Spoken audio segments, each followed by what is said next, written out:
ఈ ప్రాజెక్ట్ ద్వారా ముఖ్యంగా మన చిత్తూరు లాంటి మన చిత్తూరు జిల్లా,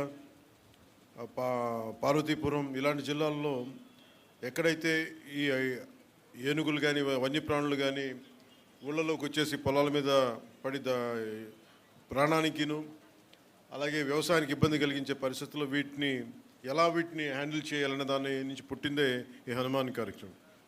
ఈ ప్రాజెక్ట్ ద్వారా సరిహద్దు గ్రామాల ప్రజలకి రక్షణ, వారి జీవనోపాధికి భద్రత కల్పించడం, వన్యప్రాణుల సంరక్షణ చర్యలు మరింత కట్టుదిట్టంగా ముందుకు తీసుకెళ్తాం. వన్యప్రాణులను సంరక్షిస్తూనే పంటలు, పశువులు, ప్రజల ప్రాణాలు, ఆస్తుల సంరక్షణ హనుమాన్ తాలూకు ప్రధాన కర్తవ్యం. ఏదైనా సంఘర్షణ చోటు చేసుకున్నప్పుడు వెంటనే స్పందించడం, వారికి కావాల్సిన ఉపశమన చర్యలు, పరిహారం చెల్లింపు వ్యవస్థల్ని హనుమాన్ ఫౌండేషన్ నిర్వహిస్తుంది. అలాగే పంచాయతీరాజ్, వ్యవసాయ, ఉద్యాన, రెవెన్యూ, పోలీస్ శాఖలతో పాటు ఇతర శాఖలతో సమన్వయం చేసుకుంటూ అటవీ శాఖ హనుమాన్ని ముందుకు తీసుకెళ్తాం.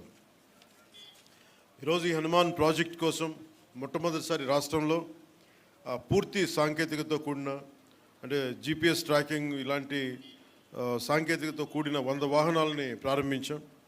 దాంట్లో 93 rapid response and rescue team vehicles, 7 wildlife ambulances ఉన్నాయి. వీటికి అనుసంధానంగా విశాఖపట్నం, రాజమహేంద్రవరం, తిరుపతి, బైరిట్లలో 4 wildlife rescue and treatment సెంటర్స్ని ఏర్పాటు చేస్తూ ఉన్నాం. 19 ర్యాపిడ్ రెస్పాన్స్ టీమ్స్ సిద్ధంగా ఉన్నాయి.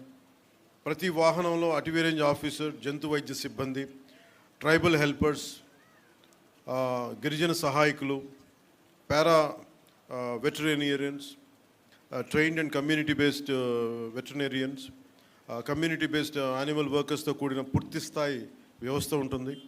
గ్రామ స్థాయిలో వన్యజీవి రక్షక్ అని అటవీ శాఖ ఆధ్వర్యంలో తయారు చేస్తూ ఉన్నాం.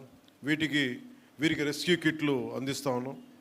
గ్రామ స్థాయిలో పాములు మరియు ఇతర జంతువుల నుండి ఎదురయ్యే సమస్యల్ని గ్రామ స్థాయిలోనే పరిష్కరించే విధంగా వారికి శిక్షణ ఇస్తూ ఉన్నాం.